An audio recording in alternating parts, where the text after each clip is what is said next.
Synthaholics. It's the Red Bible podcast.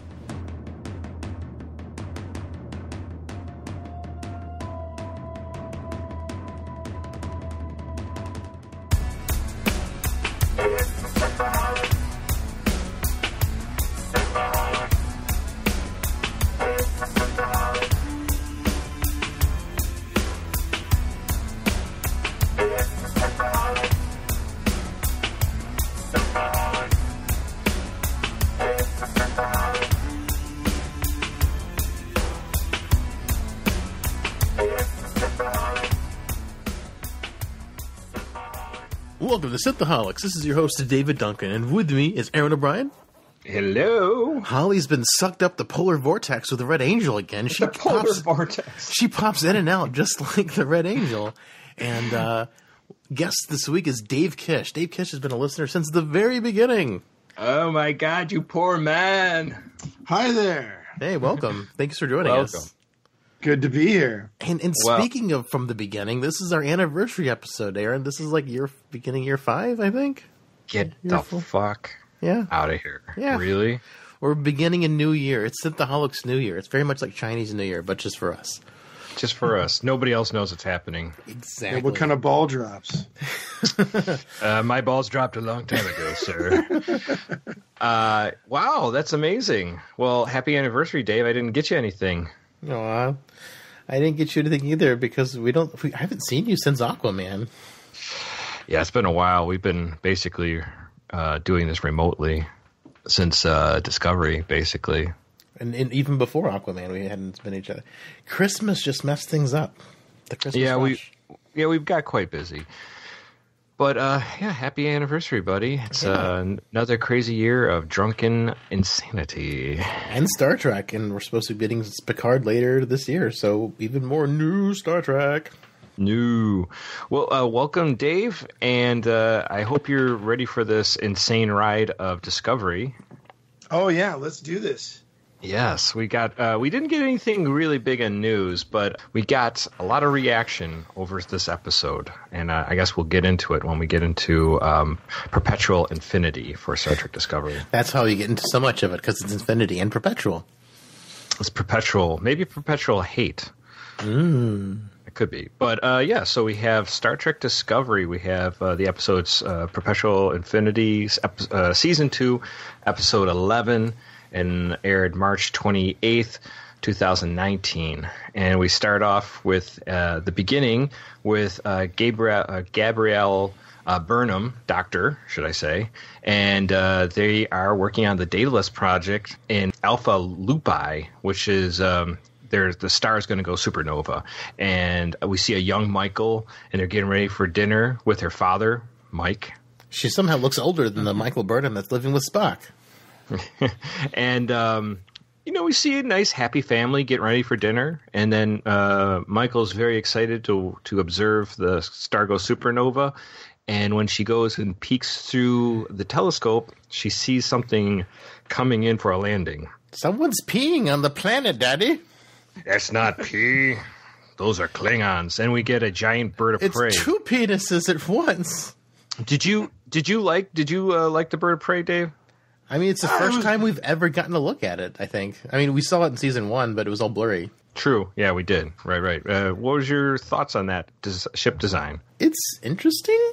It doesn't look very much like a bird of prey. It's like, if you squint, it sort of does. But I don't know. It's not bad. It's just not super bird of prey. How about you, Other Dave? This is really confusing. We got two Daves. Other Dave. Yeah, no kidding. Yeah, I'll be Other Dave. I'm the new guy. I thought it was okay. I mean, there's nothing wrong with taking a new take on things. That's one thing I kind of don't like about things that are prequels, because you kind of limit yourself in what you can do. Unless you're Discovery, then they say, fuck everything else. Yeah, they're just kind of reimagining the whole thing. I didn't dislike it. I mean, we only got like a quick glimpse of it landing, but it looked cool. It looked cool. Kind of cool. I wonder if it's wings move, because we haven't gotten a good look at that, because that's one of the cool things about the bird of prey, is that the wings move. It was like, oh, that's so cool, but we haven't gotten much look at it yet, so maybe. Well, it's 10 years before the original series, right? Yeah. There's time that you could, maybe. Although jumping back as far as like 20 years, because this is Michael's a kid. I guess you're right. That's true. That's true. So they stick the young Michael in a closet and tell her to be brave and shut up. And they go at that point. Michael Burnham's mom jumps into the suit, and she is going to go back in time. Go Power Rangers! Yeah, she's going to go. She's going to make sure that none of this ever happens. I'm going to fix it. Yeah.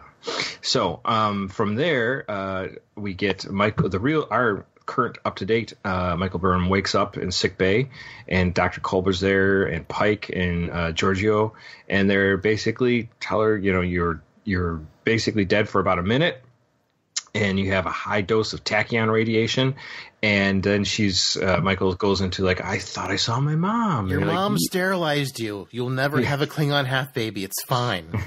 It's fine. You're all right. You're totally sterile. Look on the bright side. Yeah, and then do whatever you want. Don't have to worry about it. And then they basically like, no, that was your mom. She's alive. And I thought we had a very good reaction from Sonequa Markham Green at this point, where the reaction she has with finding out her mom's alive. She's delightful. Yeah, she did a very, very fine job at acting that. It's like, no, she's dead. She's dead. Come on. You're just making that up. And you're playing with my emotions. Spock, quit playing with my emotions, Spock. So they have she's down on the planet Esop 4, and they're containing her in a containment field, and they need a ton of energy to keep her down there because which we'll get into in a little bit. We're playing tug of war with the universe. Exactly, and the Red Angel suit is I was going to say has all these mission logs, and Spock hands them over to Michael. Said, you need to go through these. Your mom is still unconscious from what happened there, time travel and trapping her. And we're going to wait till she wakes up. And at the time, why don't you just read through these 841 mission logs? So there you go. And your mom YouTubed for you for years.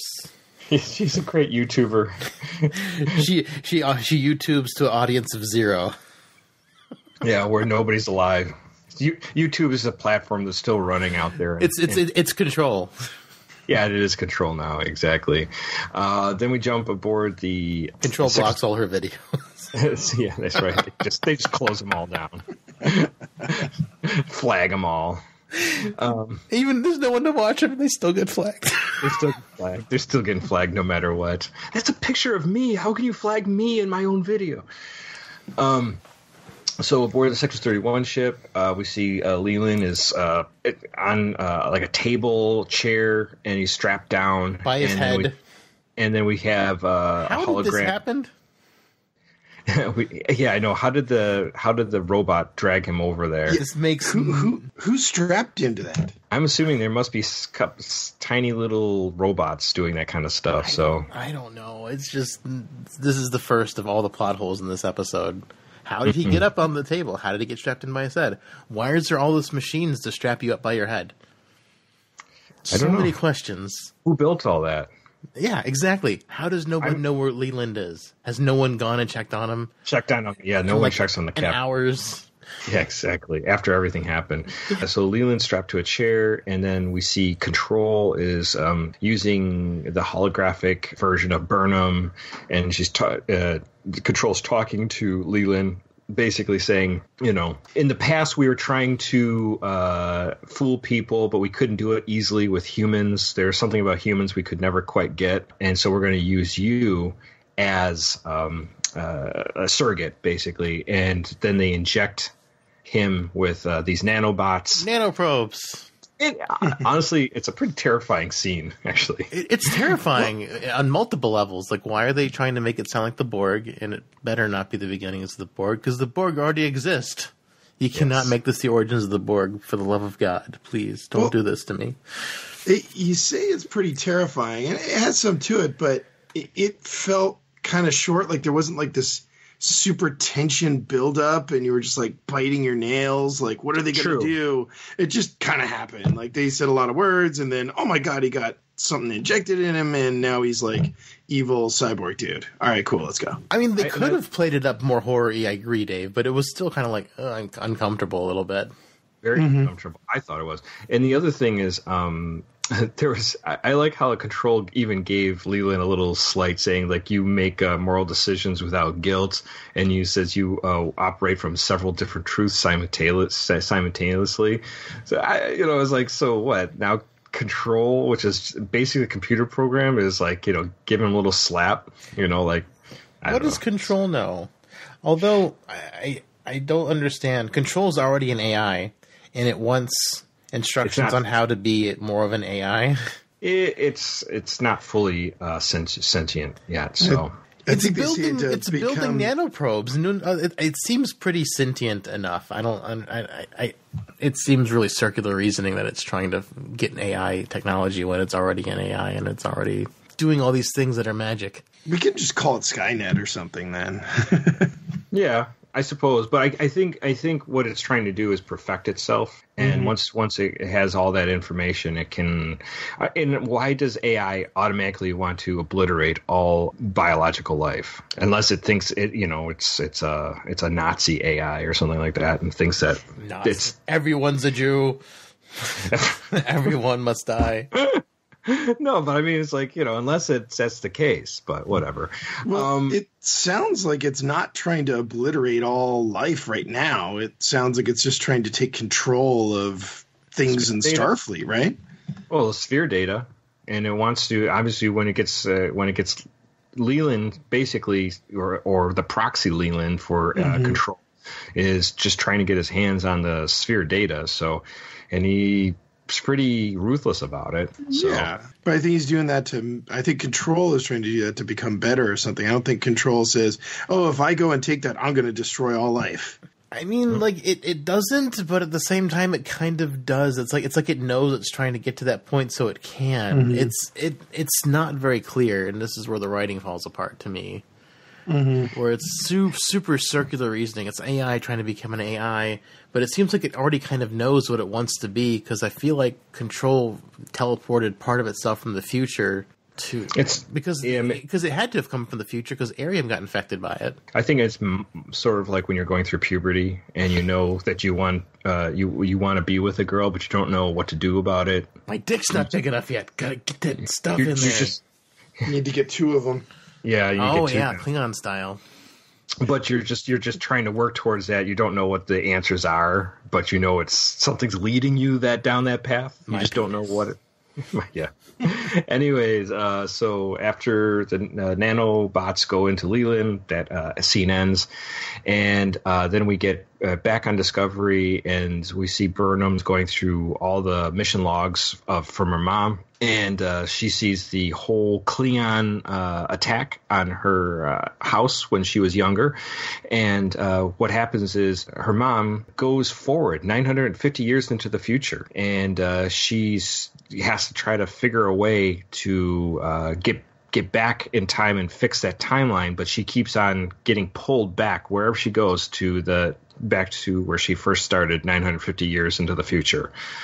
And she can't seem to fix that. But what she does see is that some antimatter explosions from Control kills all Vulcan, Andoria, Teller Prime, Earth, and what's the other one? Demina. So Deneva. And so they're all destroyed. So it's she realizes that Control is basically going to kill everybody. So that's I must fix it. That's not good. And then we have on the bridge, Tilly's talking about the gravity is becoming unstable on ESOF 4, and they start talking about Newton's third law of motion, that every action has an equal and opposite reaction. And then she explains that the suit and Dr. Burnham are tethered into the future, and the future wants to bring them back. And they're holding them down, but it takes a ton of energy. And this is when Stamets come in and say, we got to do something. We got to get more energy. And so Pike's like, okay, we'll start working on that. I'm giving her all she's got, Cap. Oh, wait, no. Right. But then Sru says, he asks Sru, how long do we have? And he says, maybe 2 hours. And Pike says, okay, we better wake her up. Not wake her up from her little nappy nap. I love how they can estimate how soon the universe will end. Yeah, I don't know how you can calculate that, but I'm assuming Seems incalculable. You missed the best part that Tilly had in there, where she's talking about her favorite laws of motion, and then her second favorite laws of motion. Yeah, and Sru just like cuts her off, and she goes, ah. Tilly's awesome. Tilly is great. Yeah, absolutely. And then go back aboard. I like it when she goes up and down, but that's wait no. That's my favorite laws of motion. Woo! Maybe she likes that one too, Dave. She never got to it. Aww. So on Section 31 ship, we Leland, Georgiou, and Tyler are basically. Leland says the parameters are different on the mission now. Now all we have to do is get the sphere data off of Discovery. Discovery security is woefully inadequate, and he believes that Michael Burnham's mother, the Red Angel, is a fake. So, and he's throwing this out as a reason to gather the sphere data, because he says to them, I saw Gabriella Burnham killed. So I saw her body, so it can't be her. So this person's this is a forgery of her. And I know you guys all have feelings for Michael Burnham, but we have to save this data, or Control will get that information and use it to become sentient. Control is getting the data. Right. I am Control. Wait, no, I did not say that. I did not say that. And it's funny because even Georgiou starts looking at him a little suspicious. And he goes, you seem very resolute today. And he says, like, the times I am a robot call for today. it. I am a robot. Nice to meet Hey, you. man, I, for one, say that evil Control possessed Leland is way cooler than normal Leland. Oh, yeah. Yeah, normal Leland's a little wishy-washy and doesn't seem to have it all work together. But this guy is, all about command. Just throwing out orders. We'll get laid. So then we go. Let's see. Oh yeah. So then we go back to the Michael Burnham's going through the logs, and she's going through over and over, like the 841 logs, and she says that her mom says that she's set up on a Class M planet, which never had any technology on it, so Control should probably have a very difficult time trying to find her. And she keeps on saying that, basically going to the whole thing, that she can't seem to change the timeline. She keeps going back in time, trying to change events, and Control keeps on stopping her or cutting her off somehow. And so she even brings out that she put the sphere right in front of Discovery, so they would interact with it. But luckily, I know an autistic Vulcan who can see me. Yes. Yeah, but that doesn't. This doesn't get into that at the very moment. But it is interesting. So she realizes that the whole sphere's tobacco was from her mom, and that she wanted Discovery to have that information from the sphere. Anyways, then Spock comes in and says that Culber says that there's that her mom is woken up. And so Burnham and Spock go to the bridge, and Pike is talking to Culber, and Culber says that Dr. Culber wants to talk to the captain, and the captain only. So the scene ends there, and Michael's a little pissed off, but in the ready room, Michael just basically says, I want to go see my mom, and people are like, she asked to see the captain, so maybe not. And they go back and forth a couple times on, like, basically she says, I'm the best person to know what my mom's really like and see if it's really my mom. And Culber says, talking basically from his own experience, saying, your mom might have been changed over the last couple of years of doing all these jumps. So you don't know what kind of person she's turned into now. And she goes, who better gauge than myself? But Pike says, sorry, you ain't going down. So Captain's prerogative. Dun, dun, dun. Yeah. I mean, I think it makes sense. I understand the only thing about that scene I don't like is I think jumping into the ready room seemed like a weird thing to do. It seemed like something that should have been done on the bridge, like a more spontaneous argument. Like, okay, mom's just awake. We only have 2 hours. Let's all debate this in the ready room. Really? Yeah. I also liked Culver's point of view there, where he said that she may not be the person that you knew. Yeah, absolutely. So, I mean, it. Honestly, when we get to see her more later on, you do kind of see it partially. So that sure. She's changed quite a bit. So Pike goes down, and she's a containment field around her, so she can't actually get out. But it's also holding her in place. And while he comes down, the whole place starts shaking and basically saying, this. The reactions to the universe is becoming stronger. It's getting harder for us to hold her in place. And Pike's like, well, I better talk fast. Send me back to the future, Marty. Back to the future. So he goes into there, and she even makes a little comment, says, I could say more about your future, but you won't like it. And Pike's like, okay. But then he's Tell me how to avoid it, bitch. Yeah, exactly. You're coming, you're trying to fix time. Does it involve beeping? Yeah, right. Beep, beep. I give you 2 Once beeps. For yes, 2 for no. Yeah. So, so they go into this whole thing, basically how she is playing this cat and mouse game with Control for who knows how long she's been doing this, jumping back and forth, trying to get Control not to get the sphere data, become sentient, so it won't wipe out all biological sentient life in the universe. And she wants Pike to let her go and go back into the future and then try to fix things again. And Pike's like, we can do it. We can do this here. Let's go right now. And she's like, nah, you're going to screw it up. So she says basically what you need to do is you need to destroy all the data from the sphere. That's the only way it's going to work. And then Pike mentions about the 7 red bursts. And she says, I don't know anything about that. That was the most interesting thing about the episode, I think. I agree. It might be, yeah. Or she's blatantly lying. So, but she might not know. Well, she might not know because she hasn't done it yet, or she didn't do it at all. Maybe the 7 simultaneous bursts it'll be the key to it somehow or something. Right. Maybe she hasn't done that yet. Right. Well, Pike just basically says, I can't let you go yet. We got to try to figure this out. And she even yells out to him, like, you're a ghost to me. So, and she doesn't want a ghost to her. She doesn't want to talk to him. So we jump back on Discovery, and Saru's there with Tyler and with Michael and the Captain Pike, and he's basically saying you have to delete the sphere data. And Saru's saying, "Will that be like burning down the Library of Alexandria?" And so they have a slight debate, but then everyone just basically agrees. Oh, and I didn't mention before, but Leland sent Tyler over basically to steal all the data from the sphere off Discovery. So he has a little device in his hand that's supposed to, I am assuming, start siphoning the data out. But it's just like the one that's supposed to siphon the radiation in Star Trek 4. Well, yeah, I don't think it's a siphon. I think it's to prevent them from deleting it.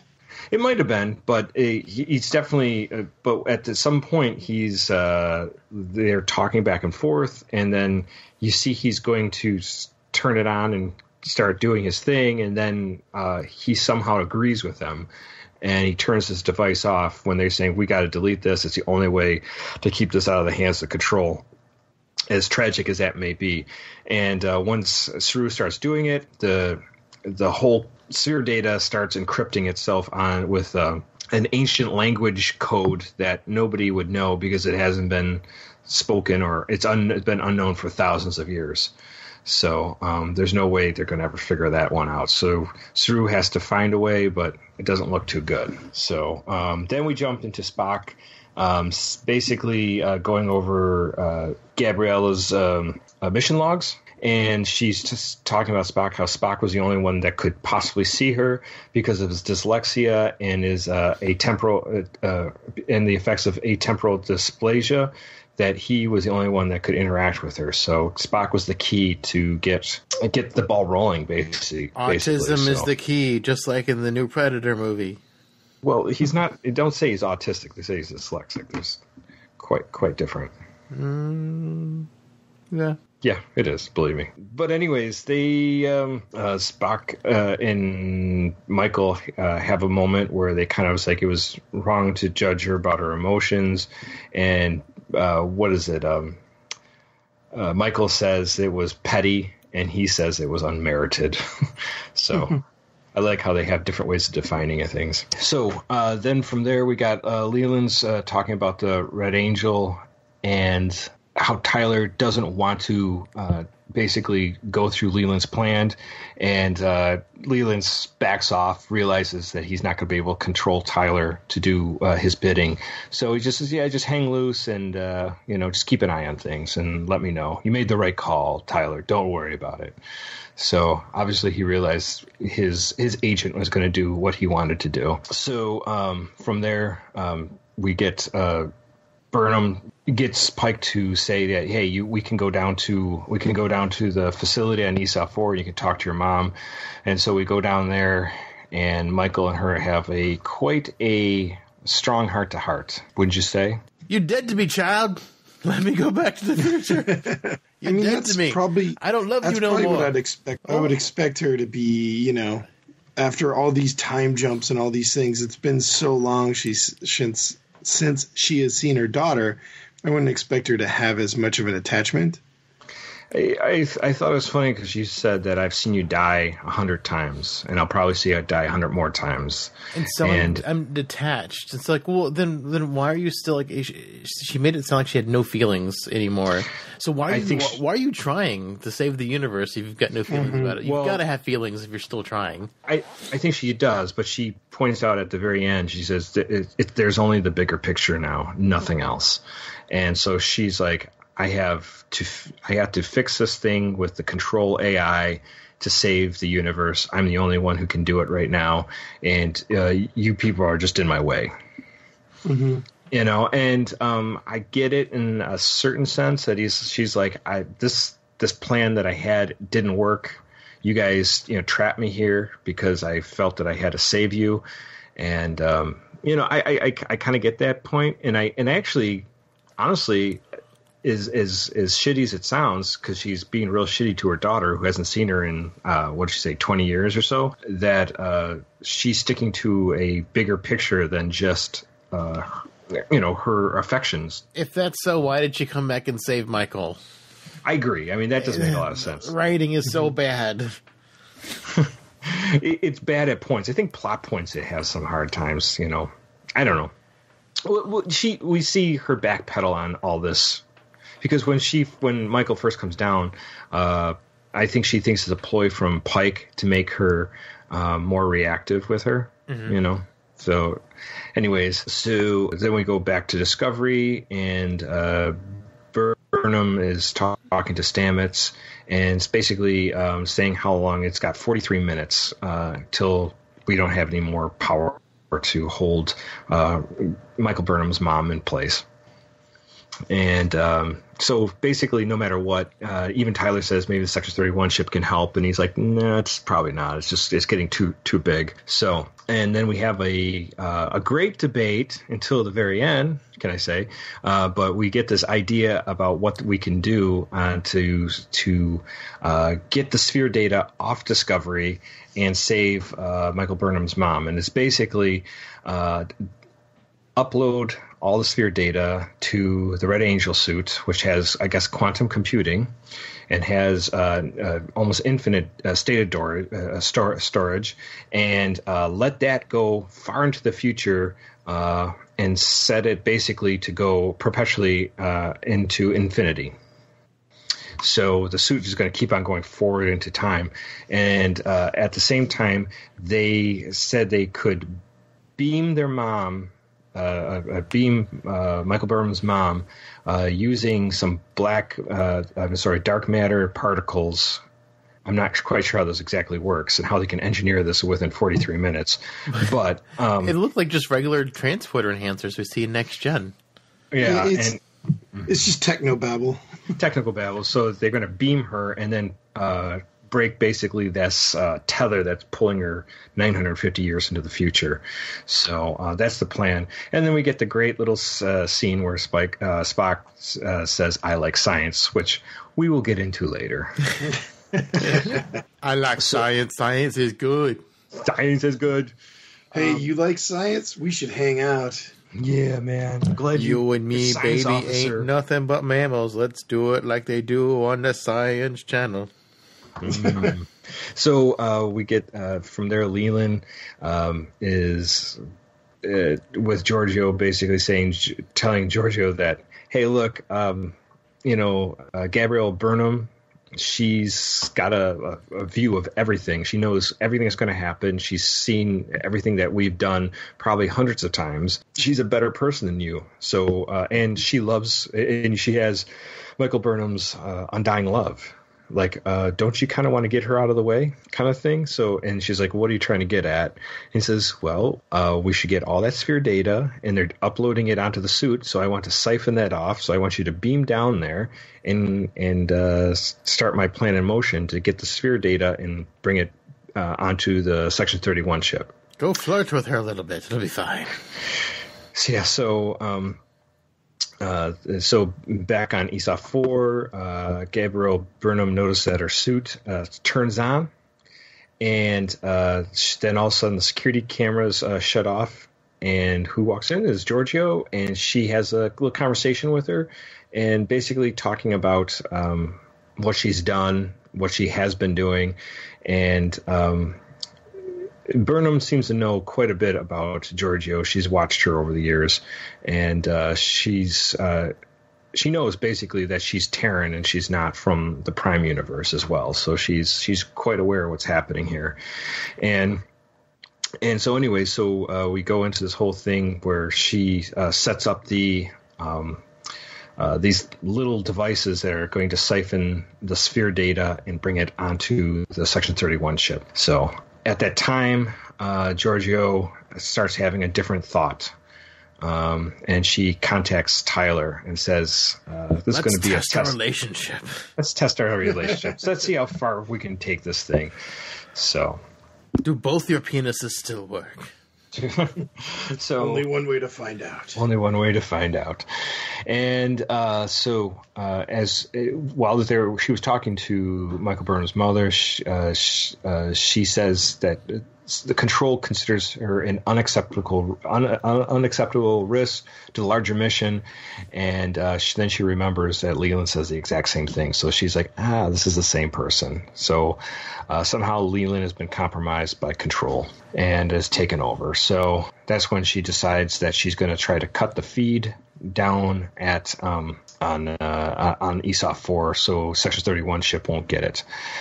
So during that time, they've got 20% of that data that's been being vacuumed up. So from there, data Hoover. So Stamets and Michael beam down, and they start setting up the dark matter enhancers for the transporter for Michael Burnham's mom to beam her into our without going into the future. Yes, Dave? I love how Georgiou's like, you have fun with whatever that is. Yeah, this one's like, whatever that is. That, and they don't mention anything about all the security cameras went off. We're not surprised to find Georgiou here. You just keep doing whatever crazy spy stuff you're going to be doing. It won't hurt us, right? Yeah, exactly. Yeah, that's good. Spy stuff never interferes with regular people stuff. Never does, never, especially Section 31. So then we have Michael and her mother start having this back and forth conversation, and how she says that she saw her when she graduated, and then she went aboard the Shinzu for the first time, and how she learned the Vulcan salute, all this stuff. And so she's been watching her daughter this whole time. How has her mom had time to stalk her entire life and try to save the future? Well, she can go back and forth in the future. She essentially has infinite time, right? But she does. Wouldn't you age? You're still aging, though. Like, you're spending only 20 years. Only if you're living a moment with her. So you could go in watch a TV show, just pop in for, maybe an hour and then pop back out. Yeah, I guess so. And so technically, that's why she's not that much older than when we see her. I bet you she's only maybe at most a few years older than when we see her originally when the show starts, when Michael's only 10 years old. Yeah, that's a good point. While we're doing that, Georgiou then deactivates the little devices that are siphoning things off. And so when she starts doing that, then Leland jumps into action. But at first, Tyler finds out that Leland is Control. And he walks into his office, ready room, and finds them kind of like deconstructed a little bit on the chair, and then the nanoparticles put them back together. He's got Predator face going on. Yeah, and then he attacks them. Why Leland didn't shoot? Tyler didn't shoot him with his phaser right away. I have no idea. Not that probably would have done anything for what we see later, but and then Leland stabs Tyler, and I'm like, yeah. And he calls up Discovery saying, Leland, and that's all. And then he falls down, and we're hoping he's dead. Please, Tyler's going to die, but no, that doesn't happen, unfortunately. And then Spock jumps in to the bridge and he says, the Section 31 ship is diverting our data. It's obtained like 37% so far.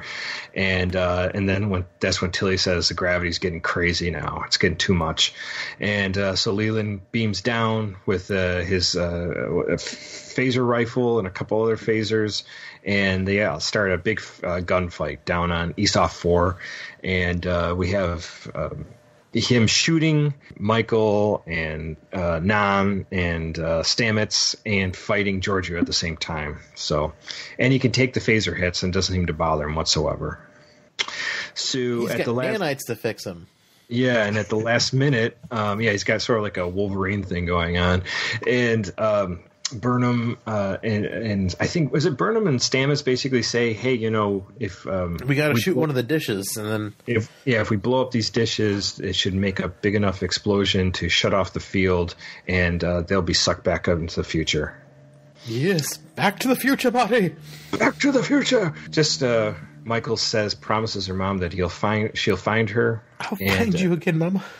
And then when the field closes, a wormhole opens, sucks in the Red Angel, and for a second, Michael reaches to shake her mother's hand. Nice to meet you. And it's not enough, and she flies into the future. But first, woo! Woo! And then you don't want to land on your face, right? Yeah, exactly. So, and then Michael calls up to Discovery, tells them to beam up, and then to blow this place to hell. And Pike orders the torpedoes to be fired and blows up the facility. But unfortunately, the transporter signal shows that Section 31 ship beamed up Leland, and they start escaping. And when Pike wants them to chase after him, they said that they've mastered warp signature. There's a escape pod. And he's like, there's one escape pod. Identified as Ash Tyler. So, how do we feel about that?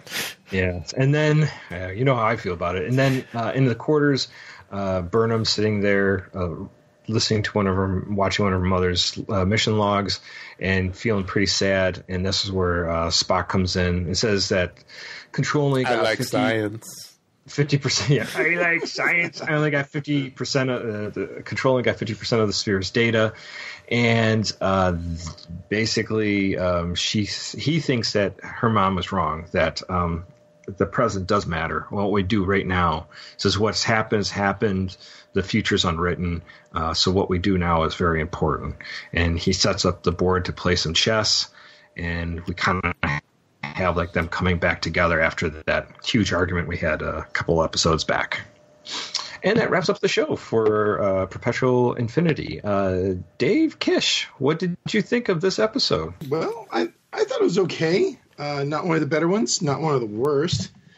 One thing I do want to say, I don't think you guys give enough credit out to the opening music. You mean the score for it?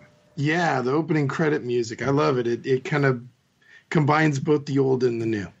It does. I mean, it doesn't have the same ring as Enterprise, but... It's been a long time. They all can't be Enterprises, all right? I guess they can. You're right. Yeah. Enterprise is its own beast. But there is something I do want to say, and this happens a lot in episodes, is something happens, like Michael Burnham thinks she sees her mom, and then all of a sudden, everything in the entire universe has to stop, and the most important thing to her is her mom. Did she really talk much about her mom before this episode? I don't think so. The last time she talked about her mom was in the last episode of season 1, when we finally learned why she hated Klingons so very much. Yeah, it just comes out of nowhere almost. Like, oh, hey, all of a sudden, you super care about this. So much in Discovery is too little too late. Like, if they would have told us Michael's story in the beginning of season 1, maybe I could have felt something for her. But, like, they just leave this reveal to, like, the very end of the season. It's kind of like, why do I care? It's the end of the season. You're wasting time on her backstory when you need to be figuring out the war. I mean, they waste time in these weird spots.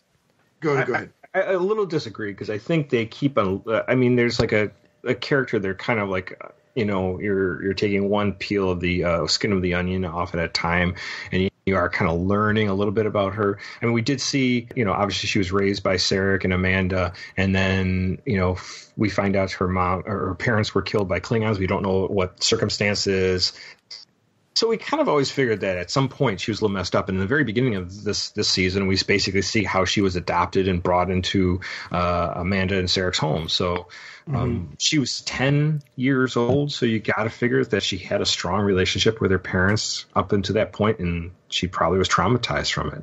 So that's my takeaway. I mean, I'm not saying it's the best rating, but I think it's at least they did kind of map it out. I'm not saying you can't be traumatized for it. I just feel like they just waited to drop any kind of real information on her family life or like what happened to the very last episode. And the last episode of season 1 was so rushed as it was. Why would you waste time going into backstory in the last episode when you're trying to wrap up a war? Like, it just seems like it could have happened at any point up until that time, I don't know. It just seemed kind of strange. Yeah, it just kind of seemed sort of tacked I don't know. on. Burnham does this a lot in other things too, where she just kind of all of a sudden, oh my god, I super have to do this. This matters so much to me, and it kind of I don't know. It kind of sometimes feels like it comes out of left field. Yeah, I totally agree. I agree, but I think they were trying to plot that story out. Maybe their pacing is totally wrong. They could have got into that a lot more. Well, same thing with Ariam. Like, it's just Ariam's a different story. I mean, Ariam, they gave her kind of like a siloed, one-shot story, basically, which it's too bad because she died. But I mean, they have been hinting at the whole Michael Burnham thing for a while. This is the first time we really starting, like you said, the last 2 episodes, we're really finding out about her parents and what's going on with them. So I don't know. That wasn't a thing for me, but I could see they could have peppered these points in or these flashbacks in a lot more over time, but they never did. So, but go ahead, Dave. I do agree with what Dave says about this. Feels like the Michael Burnham show a little more than like most Star Treks are the story of a ship, or more importantly, like the crew of that ship and the people on them and stuff. This really feels kind of like Michael Burnham is kind of the center of it, and just all these things are happening around her, and she's always somehow involved or related to what's going on. So we don't get any real. I mean, other than Saru and a little bit of Stamets and Culver, we don't get much of anybody else's story. I do like Culver a little more in this episode, but mainly just because of that one line about she may not be the person and he kind of relates to that. Oh yeah, and it's a really good that he brings that out. And then I kind of like, well, at least that they're alluding that the signal is something different than the Red Angel. But it still could be the Red Angel, maybe caused the signal without knowing it, or in the future or something will cause it, that kind of thing. Yeah. Yeah, and the signals things, that's just so... you got to wonder... I mean, they even talk about it later in the episode. Like, did she act like she didn't know, or did she not really know? So... But yeah, in the... looking at IMDb scores, it looks like this one's kind of in the middle. And that's probably where I would put this episode compared to the others, right about in the middle. Mm-hmm. Mm-hmm. Yeah, I agree. It's not terrible, but does have some issues. I think the writing always feels a little suspect at times, but the acting is just so good. Like when Burnham wakes up at the beginning and, I thought I saw my mom and stuff. That was so cool. Yeah, no, that was great. And then just the interaction between her and her mom, both times she's down on Esau 4, is fantastic. Just fantastic between the two. There's a lot of emotion.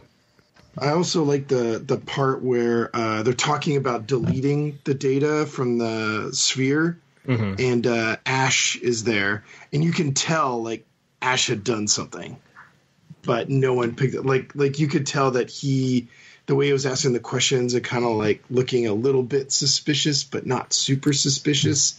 That even before you saw the device in his hand, you knew that he had done something to interfere with what they were trying to do. I thought that was pretty cool too. Yeah, he's always shady.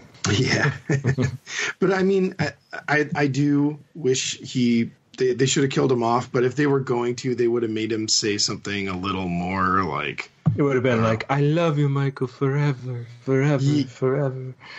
Yeah, they would have given him much more grandiose going away.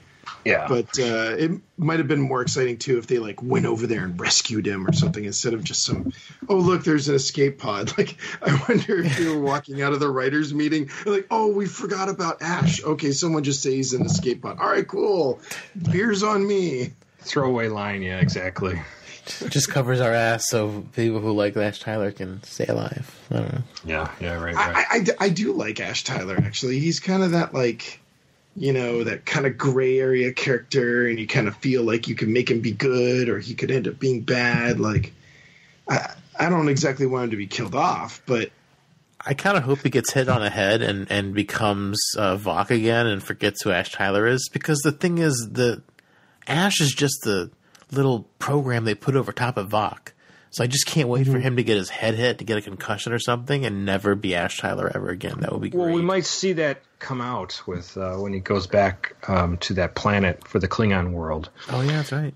So we're going to see that next episode. So that's what they alluded to in the trailer. Klingon Knock Judge. Mm-hmm. But yeah, that's pretty much my take on it. Cool. It's not bad, not great, somewhere in the middle. Mm-hmm. Yeah, but great acting for sure.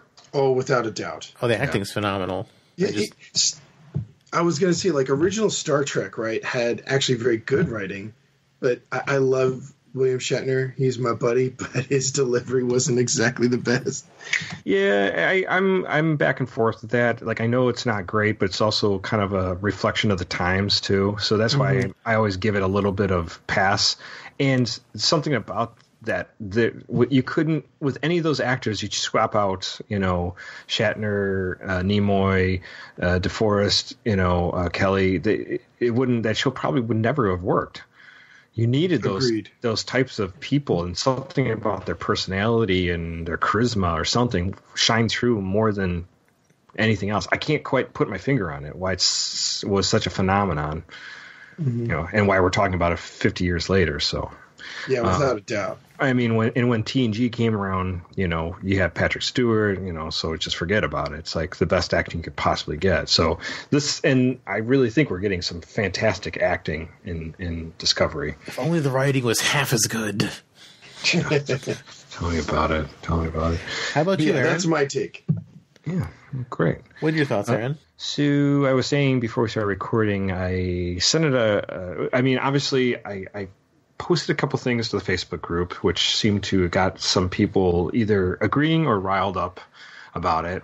First, obviously, Ash Tyler, I am not a fan of. He wore thin on me early on in season 1. And I just think he's... just because he's a good-looking guy doesn't mean his character is a good character. And I pointed out before, he killed Culber, and he's still walking around the ship. He attacked Michael Burnham. It's like, at what point, like, if you're attacked by your significant other, I mean, I think you need to do a reality check of what your relationship is. But it wasn't really him. It was the Klingon inside. Yeah, and then you know, somebody said like, yeah, but that part's not turned on right now. Like, well, when is it going to turn on, and how do we know? It's like the Dr. Jekyll, Mr. Hyde kind of thing, you know. Like, what's the Manchurian Candidate, you know, code word to spring them back to life, kind of thing. So I don't know. It really frustrates me. I'm resigned that he's going to probably be around for another 18 seasons. So whatever. And the Section 31 show. Yeah, and Section 31 show, and probably he'll find his way to Picard somehow. You know, make me want to stab my eyes out. He'll go to the future. My other thing is, you know, the other thing that I really hated, and I watched this episode twice, and the first time I was watching it by myself in my living room when Spock says, "I like science." And as sort of a Aaron cried inside. It was like a punchline. And again, I don't think these writers know how to write for Vulcans. It's just like, and I posted that as well. I took a shot of it while I was watching it. I paused it and reversed it, so I had the line come up, "I like science." I'm just like, at what point does Spock actually say anything like that? And I got a lot of back and forth. It's really weird. So here's the thing: is I just want to say two things about it. One is, if you've listened to the show, you know that I do have issues with things from time to time with the writing and some of the stuff they do. But I don't hate this show. I think it has a lot of good qualities to it, but I think sometimes their writing is just really bizarre. You know, like the things that they say and do, and him saying "I like science" is kind of stupid because, yeah, he's a science officer for the Enterprise. He you know, went to the Vulcan Science Academy. Yeah, he likes science. He's in the science division. Why does he even need to say that? But he's autistic now, so he can say "I like science." Yeah. Anyways, and it's like I said something so I had this back and forth with Bill Smith or Will Smith from Trek Geeks on Twitter, and we didn't. I mean, it wasn't like an argument. Basically, said I said it seems like a Tilly line to me, you know, and he says you know, Tilly would have said it would have been more nervous or where he said it more to, you know, I don't know, like more assertive. And I just kind of said, well, we can agree to disagree kind of thing, but whatever. I mean, it's not the end of the world. It's just, you know, people have different takes on things. I get it. Whatever. I mean, it's just that I just don't think this is We're a all Spock different line. people. We're all different people. We have different opinions. That's how life works. I don't know. It's just, and then, you know, he has said things funny. Like I said in the past, Spock has said things in the past that are funny. He said things like I was mentioning the Tholian web, where he throws out the joke that him and McCoy never went over the files for what would happen if he died. And Cat's Paw, whenever Kirk asks him for opinions, and he's like, "Their poetry's terrible." Yeah, I mean, he does make little jokes. I mean, for sure. And it's like, but they're not simplistic. They're more of like a dry wit, you know? I don't know. It's a different, maybe this is him trying to get his head around humor. I don't know. It just does not, I'm not saying Spock never says a funny line, and he definitely does. He has like the little dry line, but "I like science" seems so simplistic for Spock. Goodbye, Spock. Yeah, that was actually kind of funny, or maybe it was, and they were broadcasting that into their thoughts. I can't tell, but yeah. So, anyways, that's how I feel. I literally just it was when it came on. I just started saying, I was in my living room by myself, and I went, no. So, I'm sorry if you disagree with me. You're perfectly free to disagree with me. I don't care if you're listening to this episode. It's just, this is not what I picture a Vulcan or Spock. Yes, they can say humorous lines, but not in a simplistic 5-year-old manner. So that's where I'm at with that. Other than that, the episode, like we said before, fine acting. Some issues with the writing for sure. Not gaping holes, but just little weird little things here and there. But I did like it. I thought they had some. It flowed a lot easier than last episode for sure. Like the scenes kind of went. The only one that kind of brought me out of the moment was when they had the ready room where Michael's trying to, petition her case to see her mother, and Pike shuts her down. That was the only one I thought it was like, would they really be in the ready room? So that's where I'm at for that. Dave. This episode, I think it's better than the last couple episodes for sure. I agree with Dave Kish. It's somewhere in the middle as far as for season 2 quality. But just the writing is just starting to kill me. Like the control needing more AI to become more AI is kind of like weird and circular. It seems like it's already knows what it needs to become from the future, so that's why it's trying so hard to get the sphere data. It's oddly circular, and they haven't really explained it too well. It's just it feels super sloppy to me, unfortunately. And what about the fucking USS Relativity? For the love of God. Why hasn't Michael Burnham or Miss Dr. Burnham gone 400 years into the past to try to get them to follow her into the future so that she can talk to them face to face and then they could work on it together? There's time ships only 500 years in the future from this point. 29th century. 600 years because in the 23rd century. But still, Yeah. I'm guessing life gets wiped out somewhere between the 700 and 800 years later because everything's super barren. Probably doesn't even need to take that long for things to get super barren. So there's other points in the timeline where she can get way better help than Discovery. Well, how would she know to go to that? Because that would be to the future of her, and then she jumped way past it in the future. So she'd either need to go all the way back to where she was and go through all the years and find out what it is. But it seems like she's only time traveling around the Burnham years, the Michael Burnham years. That's true, but like you got to figure out where because we don't know when the apocalypse happens. So it just seems silly to only go back to one time period. Like, wouldn't you have investigated a bunch of time periods to figure out when things start to fall apart, or investigate other technology? Or even hell, go just a couple years into the future where time travel's normal, because the Enterprise was it Gary 7 episode? They're just routinely going back in time to check on 20th century Earth. Yeah, they would go back in time once in a while. They would just go back in time like it was totally normal.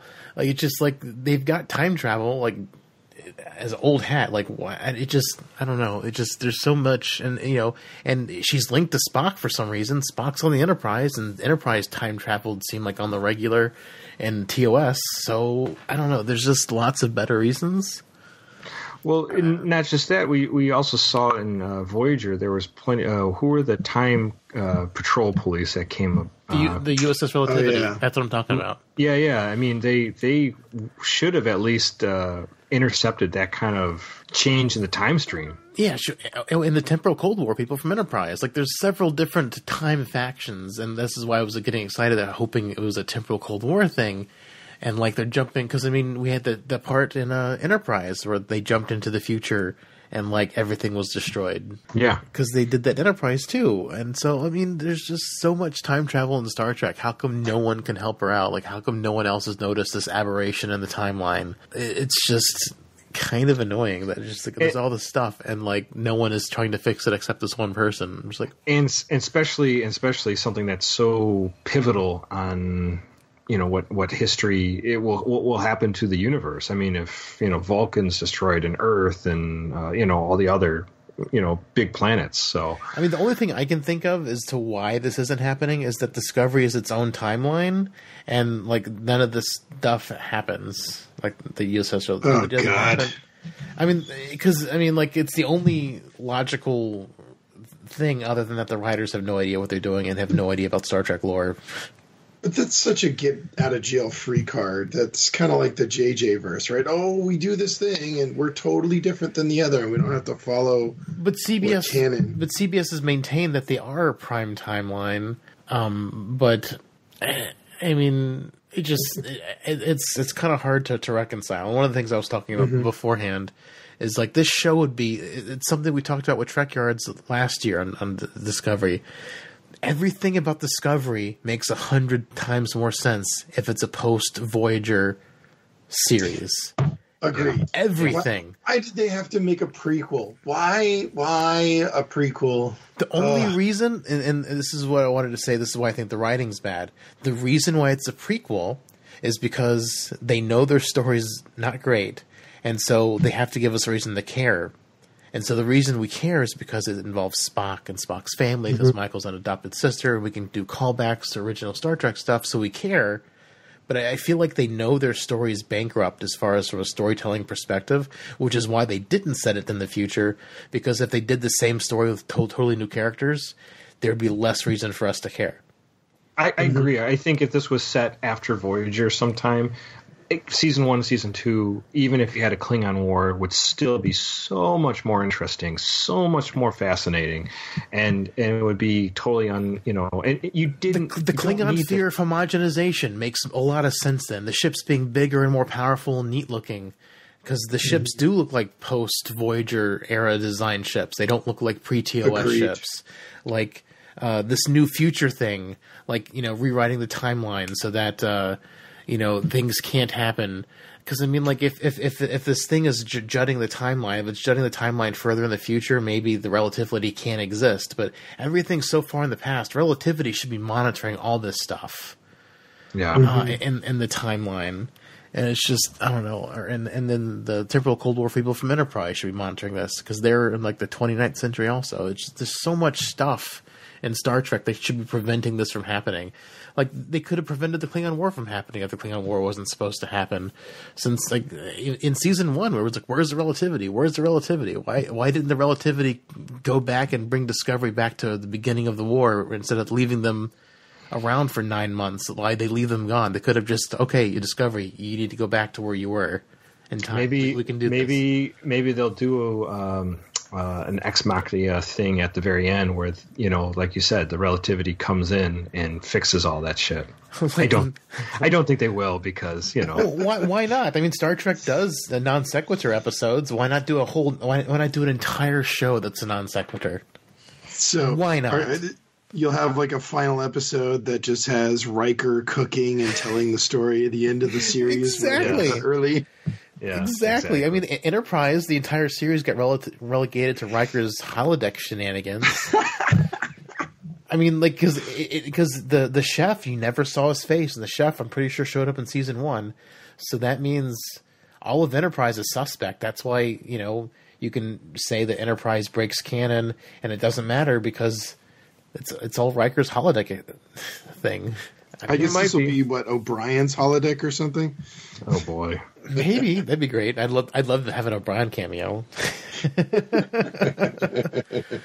Yeah, I don't know. It's just like, I don't have a lot to say about the episode specifically, but just like as a whole, the season's falling apart for me. Yeah, the wheels are coming off the ride real fast. It started off so amazing, and there's still points of light during it. You're like, oh, I like that, or this is a good part, but the main story threads are just unraveling, and you're just like, what? So well, it's because it's trying to do its own thing. The reason why the first couple episodes were so good is because they were making great callbacks, and now that Discovery's trying to do its own thing, it's not doing as well. Like, if they would have tied this into temporal Cold War with Enterprise, that would be great, because you're recalling canon, you're wrapping up the story that we never really got a satisfactory ending to. Oh, that would be beautiful if they did that. But they're doing this weird thing, and they're like not taking into account all this other Star Trek canon that would make a lot of the stuff moot. It's just like, why aren't they thinking about this? Did they not know? Did they not know what Star Trek is? And all the other stuff that happens in Star Trek? I don't think they do. I keep on saying it over and over again. I don't think any of these writers, they need to have a guy like, you or me or any, like, just Larry Nemeczek. True Trek fan that knows their shit inside and out. Go like, wait a second. They touched on this type of story before, and here's the episode, and this is the breakdown. You should see this episode, or you should know about the USS relativity and stuff like that. But It's like these people don't fucking know anything about Star Trek. I mean, even if they didn't watch Voyager, they referenced Enterprise in season 1. Season 1, you've got the temporal Cold War guy, like, you know, popping up all over the place, and they jump pretty far into the future. Like, temporal Cold War. I mean, like, even if they don't know anything, they gotta know Enterprise because that's the canon they're referencing. Right. In season 1, why not reference more Enterprise? Like, it's just, I just don't understand, like, what they're doing with the show. Because it started off with great promise, because it felt more Star Trek-y, and Pike was great, the callbacks were great.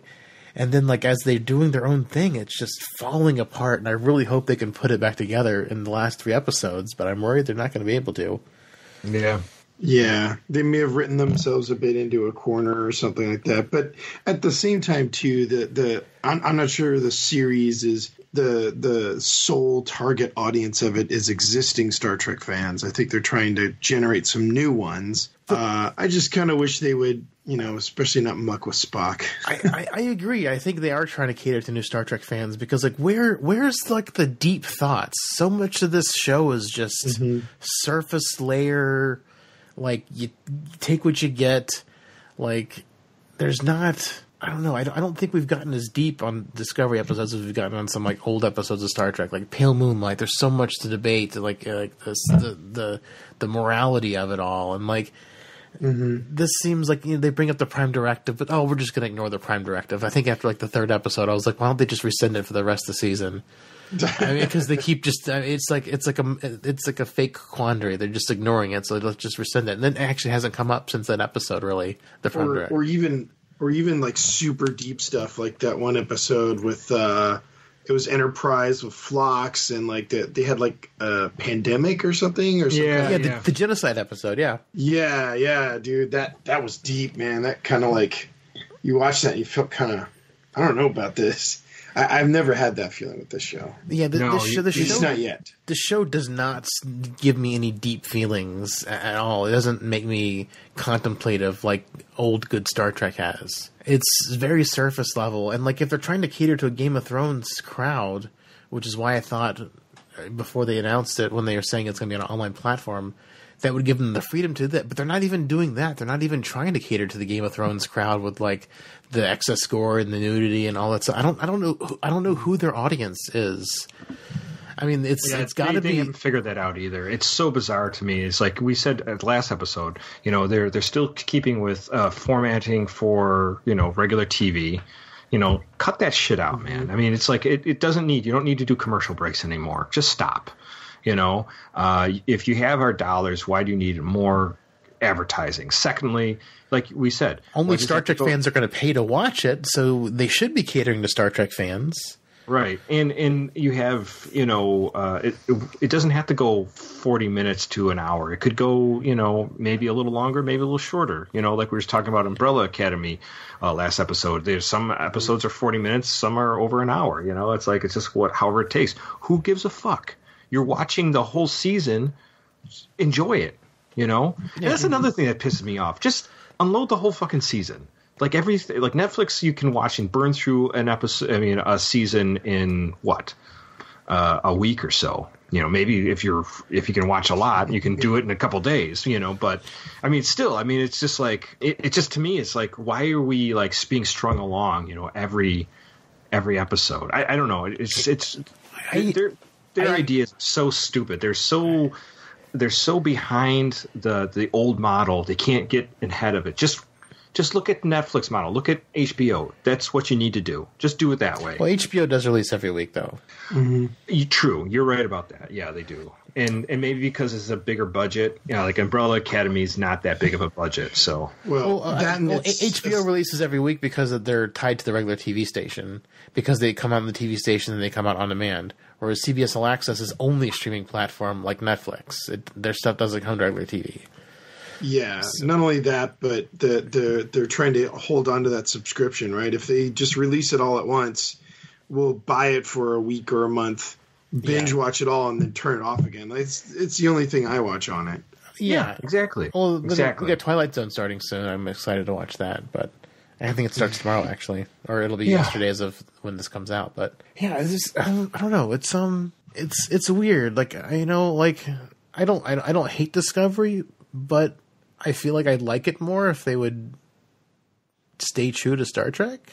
Stay true to Star Trek. Get with the new times of stop keeping this old model of programming. I like the idea of a strong story arc, but like tell a story arc. Like the season's been terribly jerky as far as like flow goes because they're trying to make it more episodic and do the long storytelling. So we get exposition dump episodes and we get like plot episodes, and then because you get one episode that's just like a dump of information, like they're trying to make it flow, and it just feels so jerky. Like looking at season 2 in the micro, there's so much to like about it. The ships are better, Pike is great, the acting has gotten a lot better. I think they're letting Sonequa Martin Green do beautiful things. Her expressions, her acting. Most of the people on the shows, their acting is just so good. Like if the writing and the consistency was only half as good as the acting, the show would be absolutely incredible. Because the visuals are there, the cast is there, the effects are there, the show looks great, the set design is great. The worst thing about the show is the writing and the shakeup of the directors. And like we said, I was worried going into season 2 that I was worried it was going to feel incoherent because of the shakeup. And I don't know if it's incoherent because of the shakeup. It's incoherent. Yeah, I always got the impression, and I could be completely wrong about this, but that the people who wrote for the original series and Next Gen, these were writers that might have gone to school and studied Shakespeare or read Greek tragedies or read deep philosophers, and took time and really absorbed all this. I feel like the people that are writing right now for Discovery are like have bachelor's degrees and they just graduated. And these people don't know. I mean, maybe they do. I could be wrong, but I just don't. I always felt like I was learning something every time I watched Star Trek. This time, I don't feel like I'm learning anything. Did you see the South Park episode where they're talking about the porpoises who write for Family Guy? No, I don't think I said that is how I feel about this.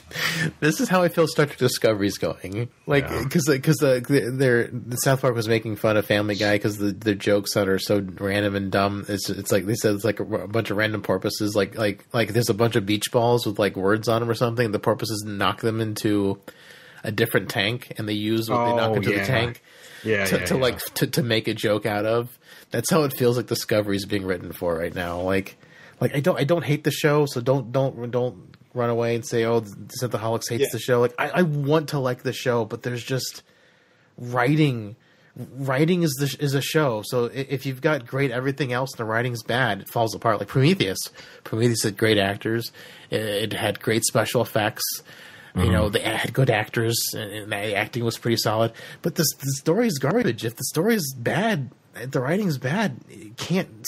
No amount of special effects and good acting is going to save it. Like the prequels. I mean, like great actors. I don't know. Michael Bay may think otherwise. Yeah, well, Michael Bay acts with explosions, and there's not even a lot of explosions in Discovery to carry Discovery. So I mean, and to go along with that, Dave, I got my tweet that I got in the thing with Bill Smith from Trek Geeks, it got retweeted by a Twitter handle STD sucks, and it says Star Trek Discovery STD sucks bad writing, lens flares, Klingons at 31% Rotten Tomatoes audience score for season 2. So I got a ton of likes and even retweets. Dave, I've posted like all sorts of stuff. So much Star Trek stuff. And Star Trek stuff. The one time we say something negative on social media, the assholes will come and take it, and they're going to run us to the mud. I don't hate Discovery. I just hate it. They can do better. It could be better. It has so much potential to be better. It just has everything it could possibly do to be better. Like, if it would stay more Enterprise callbacks, like, this season could have been so much better. Like, do the Temporal Cold War thing. This Control thing, I'm not digging it. Well, and we still have the mystery of the, Seven Lights. We don't know anything about that yet. I mean, is that, Gabrielle Burnham, or is that something else? Is that Control? That's interesting.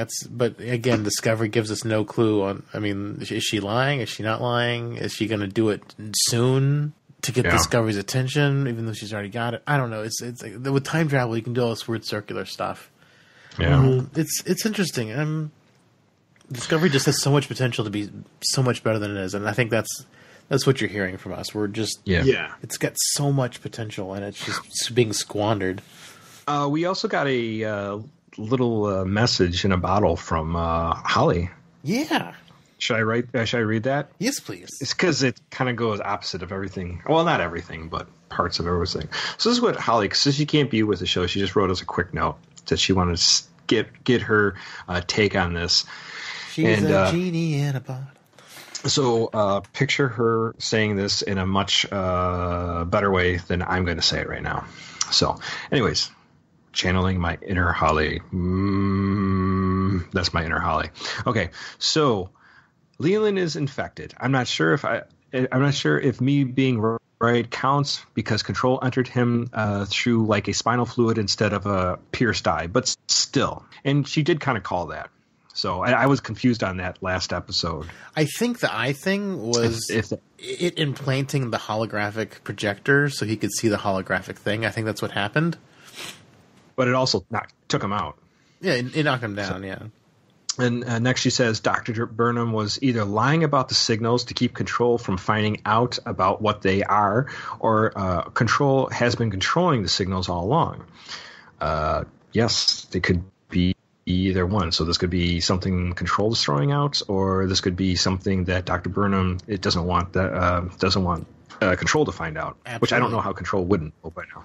Why would Control know by now? Because Section 31 knows about the signals. And then we get to my favorite part. I like science. In my opinion, she says, Spock has always been a humorous character, always saying things that humans find funny.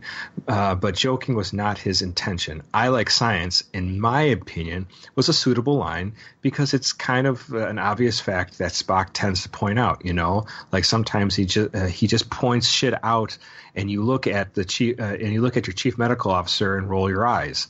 I know this is not what your guys' opinion on the line, and in this season we have seen some things from Spock that are uncharacteristic to Spock we know and love, but I think it suits the character.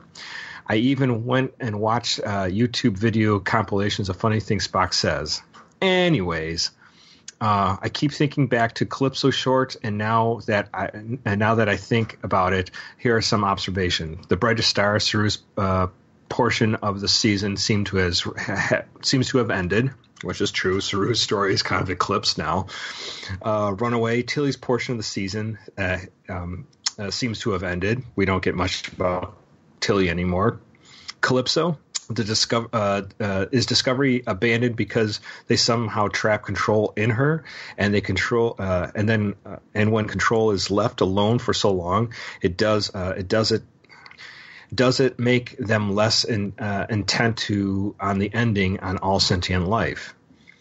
And then lastly, she says the escape artist. I'm curious to see how Harry Mudd, but only because I still don't see how the short is important at all, except maybe the head of Harry Mudd is part of the ship and is pumping out cyber muds, so he is basically a ship now, which I think I said that when we discussed the shorts.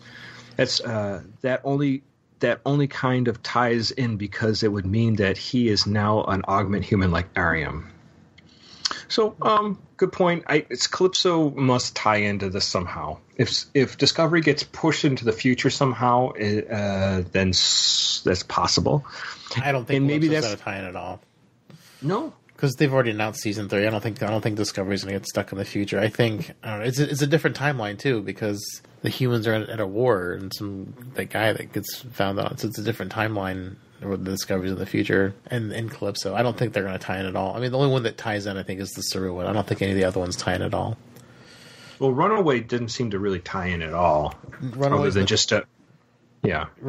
The only one that's going to tie in is the Saru one, I think. I don't think any of the other ones are going to tie in at all. What do you think, Dave? Yeah, I think so, too. I also think after hearing this that Holly should be a writer for Discovery. She has good ideas. She does. Yeah, and she sees a couple things sometimes that we don't see, and I mean, we all have ideas or we all have takeaways, and sometimes those aren't totally right. But, I mean, obviously she's trying to fit. Sometimes I think that she's trying to fit all of the threads together, and maybe she's too clever than the writer. She's cleverer than the writers are, because I think a lot of the writers are probably just getting stoned and saying, "That's good enough, man."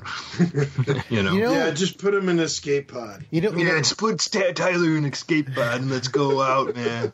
Well, since we all think the first couple episodes were way better than the ones that followed him, I agree. Maybe Aaron Berg and Gretchen, Aaron Harberts and Gretchen Berg, maybe them yelling at the writers was actually doing some good. You know what? You're probably right. And just I feel bad. It's not fun getting yelled at, but I mean, the quality of the first 5 episodes from the writing perspective is definitely more superior to what's happened since then. So I don't know. Yeah. I mean, it sucks, but it's just kind of like, ooh, maybe they were right. As much shade as I threw at them, I'm like, well, maybe the writers need the whip. Don't spare the whip. I don't know. I don't think anybody should be abused in the workplace. No, I don't think so either. But at the same time, I'm just like, just an undisciplined bunch of writers can probably be dangerous. Probably, I don't know. I mean, Alex Kurtzman, we've talked before. We're very hesitant because he's got the keys to the kingdom for Star Trek right now. And this could turn out to be a wonderful time of Star Trek, or this could be this Titanic sinking, So. It sinks very, very slowly. Yes, so I hope it's not that, but whatever. We'll see. All right, Dave, is there any place on the internet where you would like people to reach out to you, or would you like to remain internet anonymous? Oh, no. Don't call us. We'll call you. All right. Fair enough. Very good, very good. Well, the show you can find online at Synthaholics.com. You can email us at synthaholics@yahoo.com. Join the Facebook group at facebook.com/group/Synthaholics. Our music is provided by Warp 11, except the intro. That's by Dave Wilkes. If you want to find us on Twitter, the show's at Synthaholic Duo. I personally am at David_J_Duncan. Aaron's at Blackbird 2004, and Holly's at Lunar Thistle. And please go to Apple iTunes, rate and review us there, say some nice things about us so other people can see us through the Apple algorithms. And after that, if you can, go to our Patreon page, Patreon.com/Synthaholics, and throw us $1, maybe more. Helps the podcast get funded so we can do wonderful things like buy big wheels and race around in our driveways. And if you can't do that, we understand. A great way to support the podcast is to either maybe share or retweet or tell people about the podcast. It's a great way to let everyone know that we're out there and exist. So tell your family members and your best friend and your wife and your husband or whoever else. Synthaholics is a thing. It's coming. I got retweeted because of my hate. It's not hate, guys. It's not hate. It's just an observation. And please retweet some good stuff from us, please. I mean, we're not out to bash. We give props when it's deserved, and we call it when it's not. I mean, I like to think we're fair and balanced on Synthaholics. Speak truth to power. That's right. Most definitely. Well, Dave, thank you so much for joining us. And thank you for being such a long-time listener. Oh, yeah, definitely. I've been enjoying the ride. Yeah, and now you're part of the ride. Woo! I hope it didn't break the immersion. Too late. All right. Thank you all so much for listening. Live long and prosper, one and all. Before the night's over, I'll puke in the sink and we'll cry till we laugh. And we'll both shit our pants. You're the best drinking friend I ever had. We did it. Did it. Thanks so much, Dave. It was awesome having you on. Man, that was a lot of fun. I'm sorry about interrupting. I'll dial back on that. Oh, no. I mean, that's kind of how the show rolls. It's we're all hard remote, on Skype. too. Yeah, it's hard on Skype. I mean, when me and Dave are in the same room, it's a little easier because we can just see when somebody wants to jump in. But when you're on Skype and it's hard to see when somebody's done with the point, or they're going to jump in because you can see they're getting all hot and bothered by something was said. So Yeah. Ash Tyler ejects an escape pod. That's like that. I am never going to stop thinking of that. That is like the jump the shark moment for me. yeah, it's hilarious. Awesome.